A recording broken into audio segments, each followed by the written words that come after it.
అయితే వచ్చినాను. ఆడేదో కుక్కలు గొడవ చేసుకుంటున్నాయి. ఇది అయితే మా ఫ్రెండ్ ఉంటాడు ఇంట్లో, అంటే మా క్లాన్మెట్. దాన్ని ఆడేదో కుక్కలు కరుచుకుంటున్నాయి. మన నాడ కరుస్తాయి. నాకైతే భయం గైస్. నాకు భయం అయితే కుక్కలకి బిస్కెట్లు అట్టేస్తున్నాను అనుకుంటున్నారా? ఆ కుక్కలు అరవు. ఈ కుక్కలు అరిచేటట్టున్నాయి, కరిచేటట్టున్నాయి. సో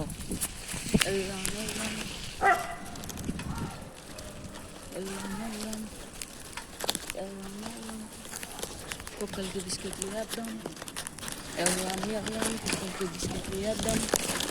వచ్చి అరే వెళ్తున్నా కుక్కలకి పక్కన కుక్కలు ఉంటాయి.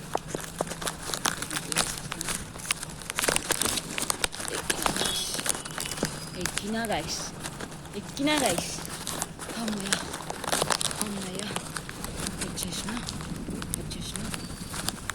అక్కడ ఫస్ట్ దగ్గర అయితే లేదు, సెకండ్ దగ్గరికి వచ్చిన. ఇంకా ముందు ఇదే ఉంటుంది, కార్ పక్కనే చేసిన. కుక్కల్ని ఇప్పుడు వెతకాలి, బిస్కెట్లు వేయాలి. ఆడ మాత్రం కుక్కలు కనిపించలేదు. ఇంకా ఏదో కార్ వస్తున్నట్టుంది. ఆడ కుక్కలు కనిపించలేదు వయసు. సో నేను ఇప్పుడు ముందుకు పోతున్నాను. ఇంకా ముందుకి పోయి ఆడ చూస్తా. అంటే లేకపోతే అంటే అక్కడ ఒక వెనకాల నేను చూసాను కదా, అక్కడ వేస్తాము కానీ కనపడలేదు.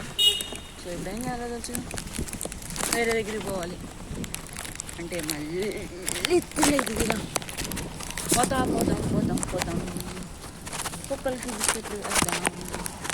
గైస్ నాకైతే ఆడ పని వేసింది. ఏంటంటే అక్కడ 2 అంకులు కూర్చోంటారు. ఏం చేస్తారా అని భయం వేసింది.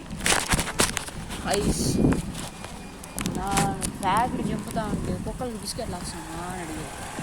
అవునండి సరే అని చెప్పి కుక్కలు లేవు, ఎత్తిన. ఇడేదో ఉన్నట్టు ఇక్కడ వేస్తాను. వేసిన తర్వాత వీడియో పెడతాను. బాయ్.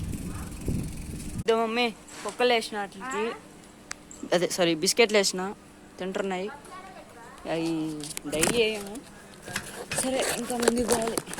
ఈ వీడియో నచ్చినట్టయితే please like and subscribe. Next video పెడతాను. Good bye. అమ్మ ఎంత పక్కన వస్తారని అడిగారు వాళ్ళు.